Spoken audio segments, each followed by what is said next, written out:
विश्वासों में शपथ लूंगी। या युवा संसद सदस्या निर्वाचिता भवति ईश्वरस्य शपथं स्वीकरोमि यत् अहं विधि द्वारा स्थापितं भारतस्य संविधानं प्रति सत्यसिद्धां निष्ठां च स्वहृदि स्थापयामि। अहं भारतस्य संप्रभुताया अखण्डतायाश्च अक्षुण्णपालनं करोमि। अथ च यत् पदं मया स्वीक्रियते तस्य कर्तव्यपालनम् अहं श्रद्धापूर्वकं निर्वहामि।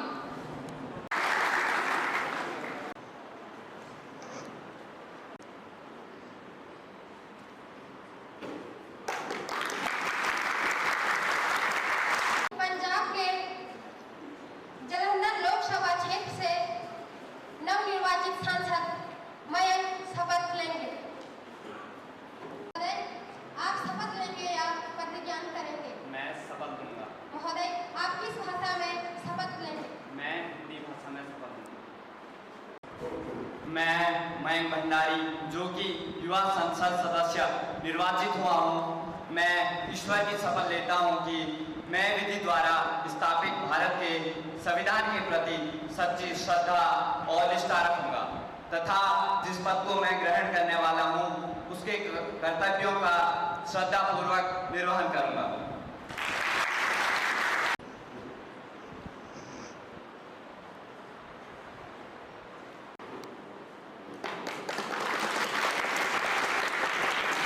कश्मीर की अनंतनाग लोकसभा से नवनिर्वाचित सांसद सानिया शपथ लेंगी। महोदया, आप शपथ लेंगी या प्रतिज्ञान करेंगी? मैं शपथ लूंगी। महोदय, आप किस भाषा में शपथ लेंगी? मैं अंग्रेजी भाषा में शपथ लूंगी।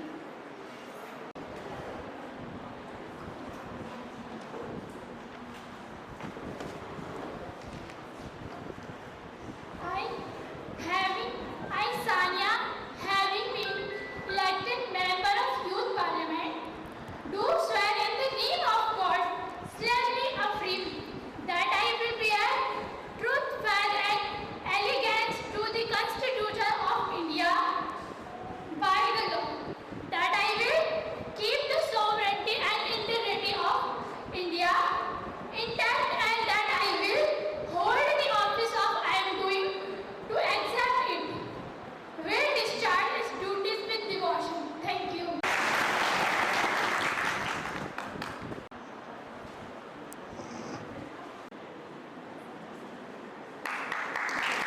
अध्यक्ष महोदया, शपथ ग्रहण की प्रक्रिया पूर्ण की गई। इस सदन के नेता और प्रधानमंत्री जी अपने मंत्रिमंडल के नए सदस्यों का परिचय सदन को देंगे। माननीय प्रधानमंत्री जी। मैं आपकी अनुमति से और आपके माध्यम से इस सम्मानित सदन से अपने नवनिर्वाचित सदस्यों का परिचय करवाना चाहता हूँ। मध्य प्रदेश की धार लोकसभा सीट से कुमारी अंतरा सती, खान एवं कोयला राज्य संबलपुर उड़ीसा से सुमित लिंगवाल, शिक्षा राज्य मंत्री,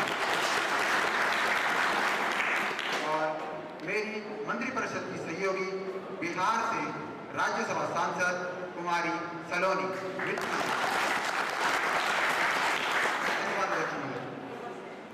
मंत्रियों के परिचय के पश्चात सभी सदस्यगणों को अवगत कराना है कि लोकतंत्र की इस महापंचायत में विगत दिनों हमने कुछ ऐसे लोकतंत्र के सपूतों को खोया है जिन्होंने राष्ट्र के विकास और लोकतांत्रिक मूल्यों की मजबूती के लिए अपना सर्वस्व न्यौछावर कर दिया। इन सदस्यों में श्री रतनलाल कटारिया जी, श्री बालूभाव धनोलकर जी तथा श्री प्रकाश सिंह बादल जी हमारे बीच नहीं रहे। जैसे कि श्री रतनलाल कटारिया जी, जिनका निधन 71 वर्ष की आयु में हुआ, वे जन सेवा तथा सामाजिक न्याय के प्रति निरंतर समर्पित रहे। 16वीं लोकसभा में वे हरियाणा के अंबाला लोकसभा सीट से सांसद रहे तथा केंद्रीय मंत्रिमंडल में सामाजिक न्याय तथा अधिकारिता राज्य मंत्री के रूप में विराजमान रहे। इससे पहले वे हरियाणा राज्य में विधानसभा के सदस्य भी रहे। अगर मैं बात करूं श्री बालूभाव धनोलकर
अपने मध्य के साथियों को अलविदा कहना अत्यंत कष्टपूर्ण होता है।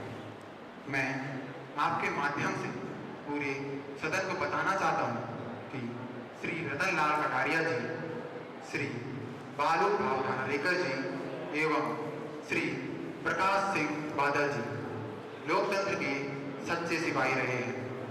जब बाहरी शक्तियां देश की एकता व अखंडता को चुनौती दे रहे थे, तब श्री बादल जी चट्टान की तरह मजबूती के साथ देश की एकता व अखंडता को बचाने के लिए खड़े रहे। देश में अल्पसंख्यकों के हितों के लिए श्री कटारिया जी के समर्पण को भुलाया नहीं जा सकता। साथ ही संसदीय मामलों की समझ के लिए श्री धानारेकर जी के योगदान को देश सदैव याद रखेगा। मैं इन तीनों दिवंगत आत्माओं को अपनी श्रद्धांजलि अर्पित करता हूँ। पक्ष भी इन दिवंगत विभूतियों पर अपना वक्तव्य देंगे। सदन को बताना चाहता हूँ कि श्री कटारिया जी सदैव सामाजिक न्याय और वंचित वर्ग के हितों की रक्षा के लिए लड़ते रहे। श्री धानारेकर जी ने अलग अलग दलों में रहकर केवल एक ही विचारधारा के लिए काम किया और वो थी लोकतंत्र की मजबूती। श्री बादल ने अपने विशाल राजनीतिक अनुभव से न केवल पंजाब की धरती को सींचा, बल्कि संपूर्ण भारत को एक एकता व अखंडता के सूत्र में बांधा रखा। मैं इन तीनों विभूतियों को सच्ची श्रद्धांजलि अर्पित करता हूँ। दिवंगत विभूतियों की आत्माओं की शांति के लिए 2 मिनट का मौन धारण करेगा।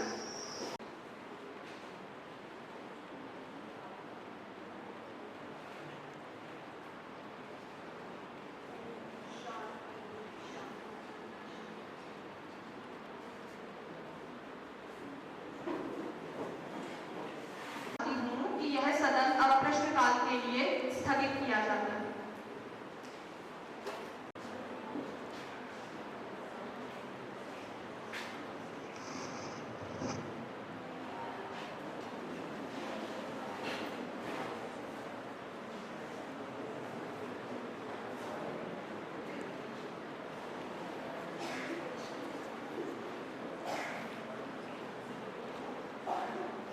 अब सदन में प्रश्नकाल की प्रक्रिया प्रारंभ की जाती है। प्रश्न संख्या 1121 श्री राहुल गुनियाल, सदस्य युवा सांसद भीलवाड़ा राजस्थान। अध्यक्ष महोदया, माननीय स्पीकर महोदया, मैं आपके माध्यम से इस सदन का ध्यान अंतर्राष्ट्रीय फलक की ओर ले जाना चाहता हूं। अभी 2024 में गुटनिरपेक्ष आंदोलन का 19वां शिखर सम्मेलन जो कि युगांडा के कंपाला में आयोजित किया गया, जिसमें कि माननीय विदेश मंत्री श्री अजय पाटिल जी ने प्रतिभाग किया। इससे पूर्व में 18वां शिखर सम्मेलन जो कि अजरबैजान के बाकू में आयोजित किया गया था, उसमें भी माननीय प्रधानमंत्री जी की जगह माननीय उपराष्ट्रपति जी ने प्रतिभाग किया। माननीय अध्यक्ष महोदया, मैं आपके माध्यम से माननीय विदेश मंत्री जी से पूछना चाहता हूं कि क्या माननीय प्रधानमंत्री जी की इस देश के प्रति कोई उदासीनता नहीं है क्या? जबकि यह हमारे देश की बुनियादी विदेश नीति में रही है और हमारे देश का संविधान भी अनुच्छेद 51 के तहत अंतर्राष्ट्रीय शांति की बात करता है। माननीय अध्यक्ष महोदय, मैं माननीय विदेश मंत्री जी से पूछना चाहता हूं कि हमारा देश का संविधान आज भी प्रभावी नहीं है क्या? जवाब दीजिए। सदस्य महोदय जी के संज्ञान में लाना चाहता हूं कि विदेश नीति परिवर्तित राष्ट्रीय हितों के साथ परिवर्तित होती रहती है।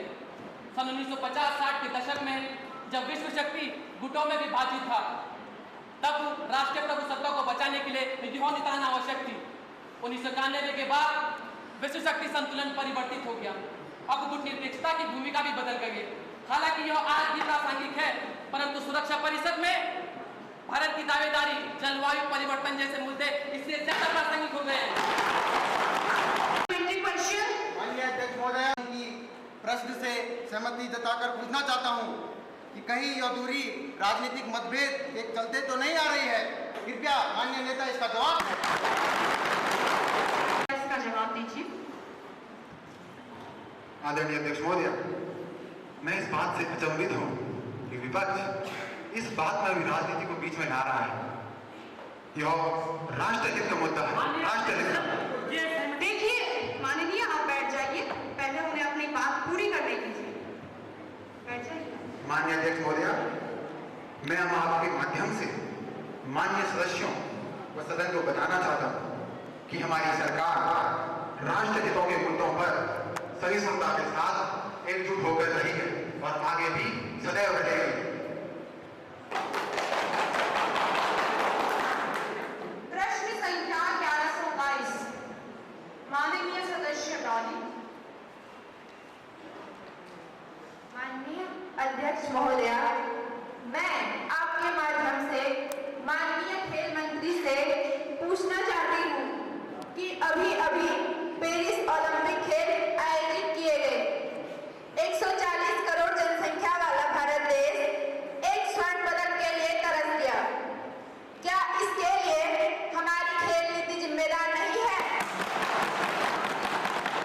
क्या आने वाले समय में हम ओलंपिक में इससे अच्छा प्रदर्शन कर पाएंगे? माननीय खेल मंत्री। Honourable minister please. माननीय अध्यक्ष महोदया, मैं आपके माध्यम से संपूर्ण सदन को बताना चाहती हूँ कि भारत का प्रदर्शन ओलंपिक में सुधर रहा है। नई राष्ट्रीय खेल नीति हमारी सरकार देश के कोने कोने से खेल प्रतिभाओं की पहचान करके उदीयमान खिलाड़ियों को पोषण और सुरक्षा प्रदान कर रही है। मैं पूर्ण आशा और विश्वास के साथ कहना चाहती हूँ कि आने वाली प्रतियोगिताओं में भारत का प्रदर्शन बेहतर होगा। इस संबंध में किसी का कोई अनुपूरक प्रश्न? नकारात्मक और निराशावादी धारणा है। क्या हमें इस बात पर गर्व नहीं करना चाहिए कि मनु भाकर ने केवल 22 वर्ष की अवस्था में 2 पदक भारत की झोली में डाले हैं? महोदया, भारत की खेल नीति सदन के पटल पर उपलब्ध करा दी गई है। प्रश्न संख्या 1303, अध्यक्ष महोदया, मैं सदन का ध्यान एक सामान्य व्यवहारिक रेलवे की ओर खींचना चाहूंगी। भारतीय रेलवे के लोकल डिब्बों में आज भी उतनी ही भीड़ है कि आम जनता को सीट उपलब्ध नहीं हो पा रही है और इसी भीड़ के कारण लोगों की जेब भी काटी जा रही है और महिलाओं के जेवर भी सुरक्षित नहीं है। एक तरफ हमारी सरकार बुलेट ट्रेन की बात करती है, पर हमारी लोकल ट्रेनों में ही सुविधा और सुरक्षा उपलब्ध नहीं है। बुलेट ट्रेन तो दूर की बात। सभी शांति बनाइए रखिए। जवाब दीजिए। माननीय अध्यक्ष महोदय, मैं माननीय सदस्य महोदय को बताना चाहती हूँ कि रेलवे में बिना टिकट यात्रा करने वाले ही अतिरिक्त भीड़ बढ़ाते हैं। इसके लिए रेलवे निगरानी दल गठित किए गए हैं। मैं आपके माध्यम से माननीय सदस्य महोदय को ये बताना चाहती हूँ कि वर्ष 2024 के रेल बजट में हमारी सरकार ने अतिरिक्त रेल डिब्बों को बढ़ाने का फैसला किया है। आपराधिक गतिविधियों पर नजर रखने के लिए रेलवे पुलिस को भी तैनात किया गया है। वर्ष 2023-24 में चलने वाली अतिरिक्त रेलगाड़ियों की सूची सदन के पटल पर उपलब्ध करा दी गई है। अध्यक्ष महोदया, जैसे जैसे हम विकसित भारत का सपना देख रहे हैं, वैसे वैसे हमारे युवा वर्ग ड्रग्स और नशाखोरी का प्रकोप बढ़ता चला जा रहा है। आज स्थिति यह है कि हमारी भावी पीढ़ी इस गर्त तक पहुंच गई है कि बड़े बड़े शहरों से लेकर छोटे छोटे कस्बों तक यह नशा पहुंच चुका है। लेकिन हमारी सरकार इस समस्या पर कोई जवाब नहीं देती है, ना कोई ठोस कार्रवाई करती है। माननीय स्वास्थ्य मंत्री जी, मैं पूछना चाहता हूं कि यह स्थिति में 2047 के विकसित भारत का सपना क्या साकार हो पाएगा? माननीय स्वास्थ्य मंत्री। अध्यक्ष महोदया, निश्चित तौर पर यह युवा में एक गंभीर समस्या है, पर मैं सदन को बताना चाहता हूँ कि हमारी सरकार नशा मुक्ति के लिए प्रतिबद्ध है। वर्ष 2022 2023 में केंद्र सरकार ने नशा मुक्ति रोकथाम और उनके प्रवास के लिए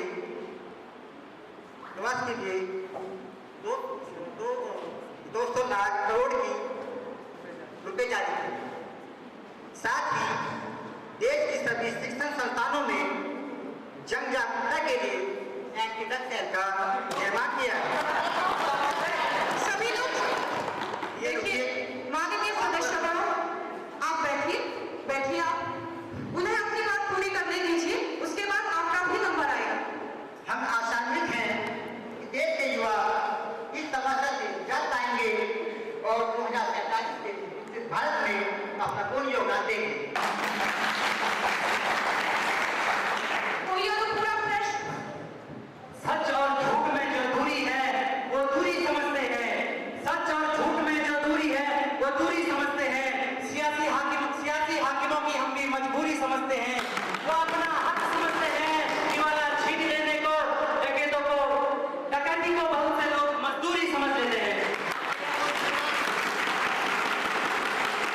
माननीय अध्यक्ष महोदय, माननीय मंत्री जी, योजनाएं तो कई किनारे हैं, लेकिन ये क्यों भूल जाते हैं कि हिमाचल प्रदेश और देवभूमि उत्तराखंड के जो राष्ट्रीय राजमार्ग की सड़कें हैं, उनके इर्द गिर्द शराब की खुली दुकानें चल रही हैं। इसका क्या कारण है? क्या आप जवाब देंगे? देश में शराब की अत्यधिक तस्करी को रोकने के लिए असली शराब की दुकानें खोलनी पड़ी और हमारी सरकार ने आगे फैसला किया है कि मुख्य मार्गों से की सड़कों पर शराब की खुली दुकान पर जिला के तहत हटा दी जाए।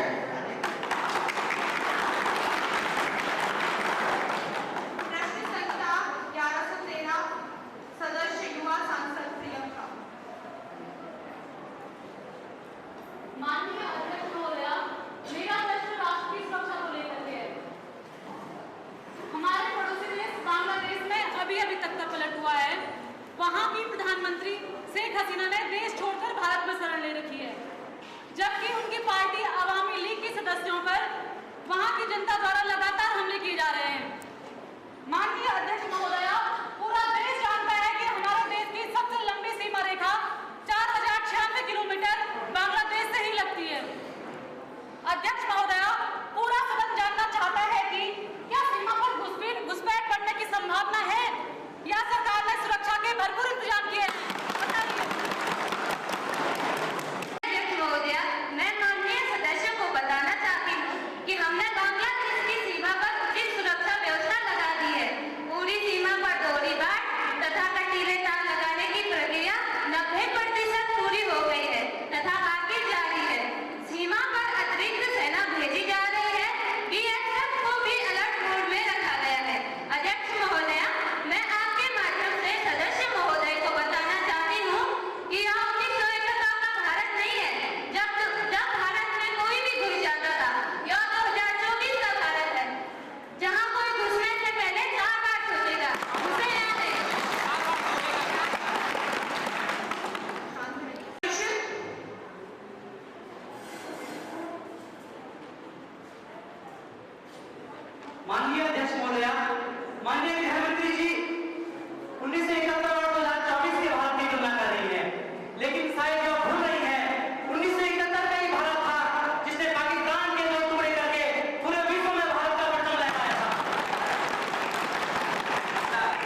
बताना चाहती हूँ कि भारत विश्व का सबसे युवा देश है और विदेशों में भारतीय युवाओं की मांग युवाओं को विदेशों की ओर आकर्षित कर रही है। वर्ष 2024-25 के बजट में हमारी सरकार ने युवाओं को रोजगार देने के निम्न कदम उठाए हैं। देश की टॉप कंपनियों में युवाओं को प्रशिक्षण और 5,000 रुपये मासिक भत्ता दिया जाएगा। एजुकेशनल लोन की सीमा 10 लाख तक बढ़ा दी गई है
महत्वपूर्ण स्थान रखती है।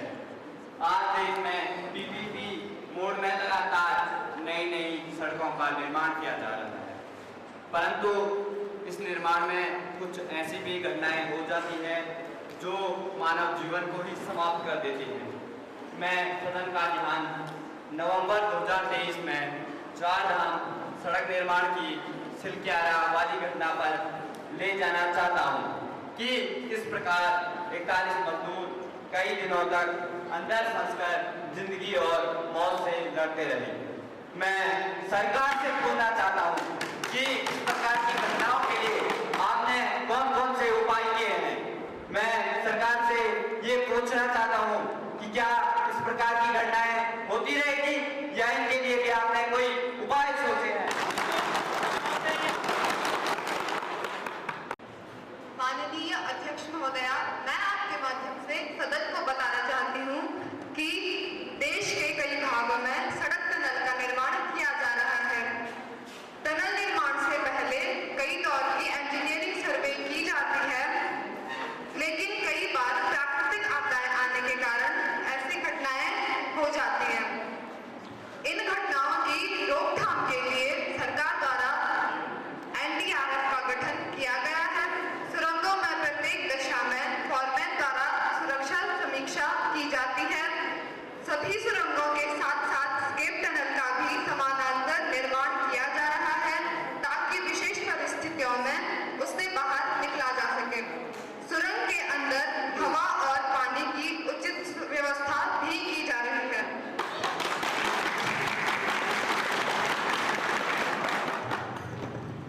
अब मैं सदन के सभी सम्मानित सदस्यगणों को बताना चाहती हूँ कि अब शून्यकाल प्रारंभ किया जाता है। मैं अपने माननीय प्रधानमंत्री से पूछना चाहती हूँ, जो कहते हैं कि किसान हमारे देश की आन है, शान है, तो वो क्यों किसानों के लिए कुछ करते नहीं। कहने को तो वो कहते हैं हम किसानों की आय 2 गुना करेंगे, परंतु फिर भी क्यों देश के किसान दर दर भटक रहे हैं और क्यों वो आत्महत्या के लिए मजबूर हो रहे हैं। मरते हैं किसान तो मरने दे, मरते हैं किसान तो मरने दे। ये कोई प्रधानमंत्री थोड़ी है, ये कोई प्रधानमंत्री थोड़ी है। उजड़ते हैं खेल खलियान, उजड़ते हैं खेल खलियान, उजड़ने दो। ये कोई वित्त मंत्री का मकान थोड़ी है। शांति, प्लीज कीप साइलेंस। माननीय अध्यक्ष प्रतिबद्ध है। हमने पिछले 10 वर्षों में किसान सम्मान निधि योजना से किसान की आय में वृद्धि की है। इसके अतिरिक्त कृषि बीमा, ऋण, किसान प्रशिक्षण, PM किसान सिंचाई आदि योजनाओं से देश का किसान लाभान्वित हुआ है। क्यों कर रहे हैं? जवाब दीजिए। बस बोलने से कुछ नहीं होता है, करना भी पड़ता है। बोलने को बहुत कुछ कहते हैं आपके प्रधानमंत्री, करते क्यों नहीं है वो? महोदय, अनंतनाग, जम्मू कश्मीर। मैं आपके माध्यम से सदन को बताना चाहती हूँ कि हमारे राज्य में आगामी दिनों में विधानसभा चुनाव का आयोजन किया जा रहा है, लेकिन आम जनता में यह भय बना हुआ है कि हम इन चुनाव में अपने आप को न खो दें। राज्य में सुरक्षा को लेकर सरकार ने क्या इंतजाम किया है? महोदय, गृह मंत्रालय ने रक्षा मंत्रालय तथा चुनाव आयोग के साथ सुरक्षा के दृष्टिकोण से एक संयुक्त बैठक आयोजित की है। चुनाव के दौरान सुरक्षा के व्यापक इंतजाम किए जा रहे हैं। इस दौरान तीनों सेनाओं को भी अलर्ट मोड में रखने का आदेश रक्षा मंत्रालय ने जारी किए। माननीय अध्यक्ष महोदय, मैं पूरे सदन को यह बताना चाहती हूँ कि पिछले 10 सालों में आपने कोई पत्थरबाज देखा है? जी हाँ, मैं विपक्ष को भी पूछना चाहती हूँ कि आप कहाँ गए अब पत्थरबाज? अध्यक्ष महोदया, आगामी 15-16 अक्टूबर को पाकिस्तान के इस्लामाबाद में SCO संघाई शिखर सम्मेलन का जो आयोजन होना है, पाकिस्तान की ओर से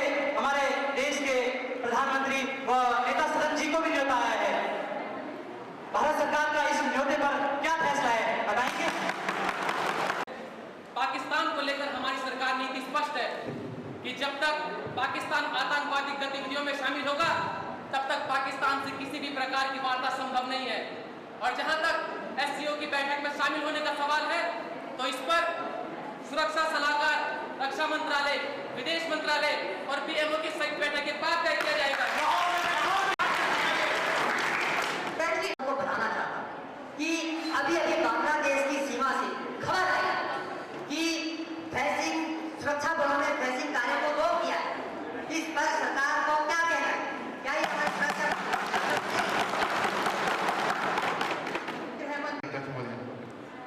मैं माननीय सदस्य महोदय की चिंता समझ पा रहा हूँ और देश की सुरक्षा को लेकर यह चिंता आवश्यक भी है, किंतु मैं माननीय सदस्य को बताना चाहता हूँ कि सीमा पर फेंसिंग का कार्य 2012 के एग्रीमेंट के अनुसार हो रहा है और हमारी सरकार बांग्लादेश की सरकार से लगातार बातचीत कर रही है और फेंसिंग का कार्य जल्द ही प्रारंभ कर दिया जाएगा।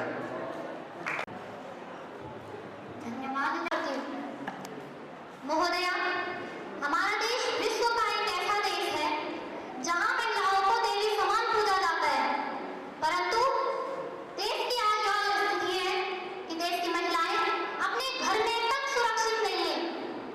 इतनी भयंकर स्थिति है महोदया देश की कि अपने घर में तक सुरक्षित नहीं है।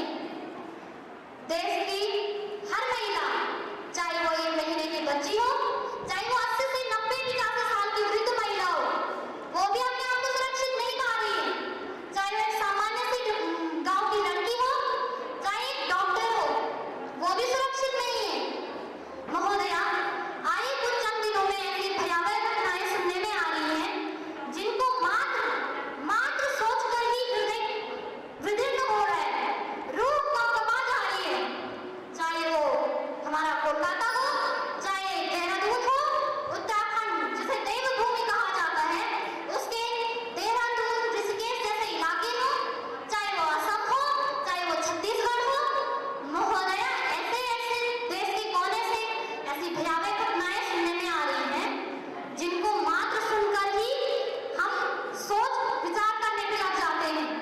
महोदया, मैं देश की समस्त महिलाओं की तरफ से माननीय प्रधानमंत्री से पूछना चाहूंगी और जानना चाहूंगी कि हम महिलाओं को आखिर कब तक ये सब झेलना पड़ेगा? हम महिलाएं अपनी पूरी जिंदगी में खाली अत्याचार ही सहती रहेंगी? ये कोई गंभीर समस्या नहीं है? तब तक हम महिलाएं अकेली नहीं घूम पाएंगी, तब हम महिलाएं अकेले घर से निकल पाएंगी। महोदया, मैं प्रधानमंत्री से फिर पूछना चाहूंगी कि हम महिलाएं तब तक क्या झेलेंगी? देश की हर महिला अपने आप को सुरक्षित नहीं पा रही है। इतनी गंभीर समस्या है, लेकिन इनकी तरफ से कोई दावेदारी नहीं है कि महिलाएं सुरक्षित हैं। महोदया, देश में आए दिन ऐसी घटनाएं सुनने में आ रही हैं। आए दिन, हर महीने, हर घंटे, हर सेकंड में करोड़ों महिलाओं के साथ अत्याचार हो रहे हैं। मैं माननीय प्रधानमंत्री से पूछना चाहूंगी, कब तक हम महिलाओं को यह सब झेलना पड़ेगा? कब तक अत्याचारी खुलेआम घूमते रहेंगे? कब तक दुष्कर्म करने वाले अपराधी खुलेआम घूमते रहेंगे? महोदया, मात्र 27 से 28% की कन्वेक्शन रेट के साथ इस देश की महिलाएं अपने आप को सुरक्षित कैसे कर पाएंगी? जवाब दीजिए।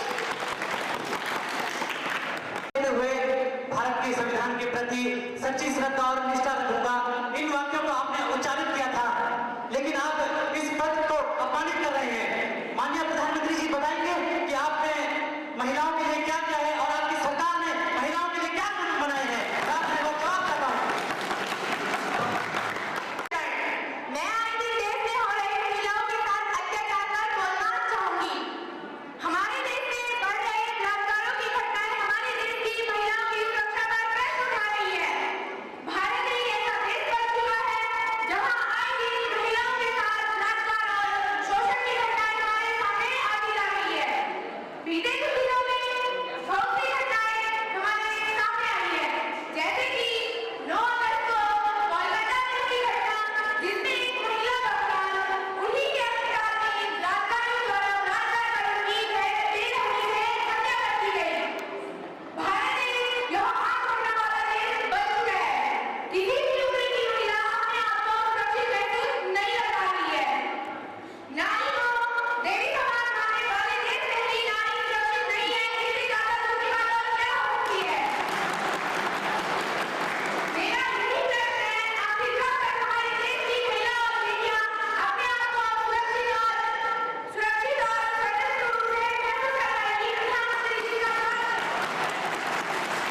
आदरणीय अध्यक्ष महोदय, हम उस देश के वासी जहाँ कहा जाता है यत्र नार्यस्तु पूज्यन्ते रमन्ते तत्र देवता।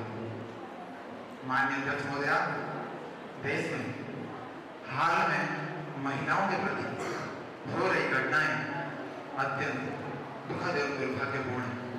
मैं इस सदन व सरकार की ओर से पीड़ित परिवारों को यह आश्वासन देता हूँ कि सरकार पूर्ण रूप से आपके साथ खड़ी है। अपराधियों को किसी भी हाल में बख्शा नहीं जाएगा। सरकार हर प्रकार से आपकी सहायता के लिए प्रतिबद्ध है। आदरणीय अध्यक्ष महोदय, मैं माननीय सदस्य महोदया को धन्यवाद ज्ञापन करूंगा कि उन्होंने इस गंभीर समस्या को सदन पटल पर रखा। वर्तमान समय में राक्षसी ताकतें जो हमारी बहन बेटियों के सम्मान को चुनौती दे रही हैं, इनका समाधान अत्यंत आवश्यक है और सरकार का परम कर्तव्य भी है। माननीय अध्यक्ष महोदय, महिलाओं के प्रति अत्याचार करने वालों के मन में भय होना चाहिए ताकि वे ऐसा करने से पहले सोचने से भी डरे।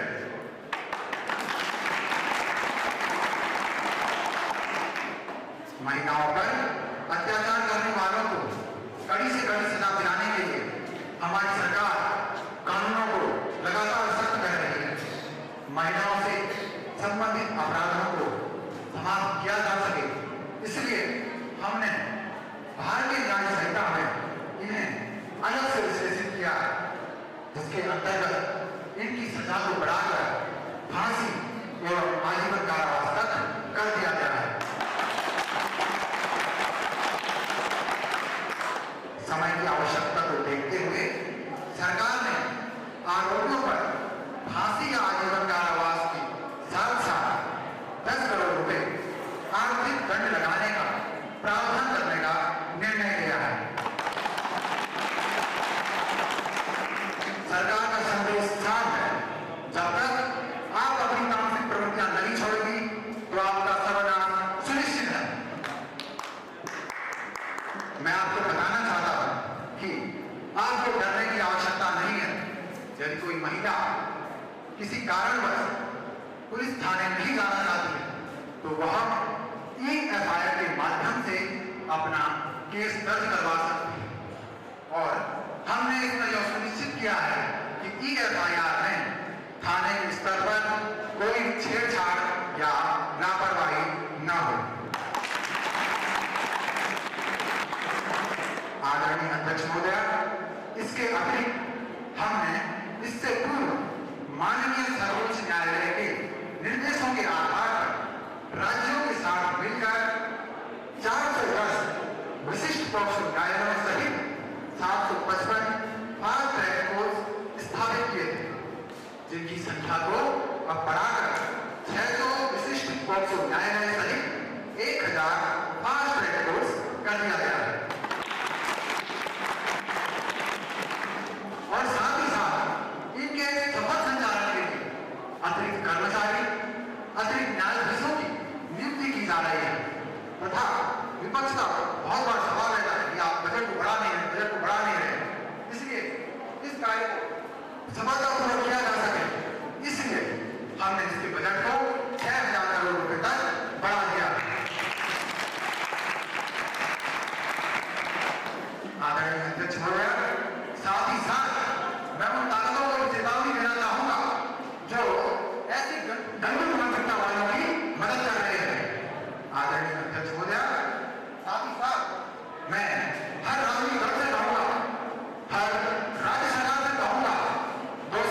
मानसून सत्र में आज की कार्यवाही को कल तक के लिए स्थगित किया जाता है।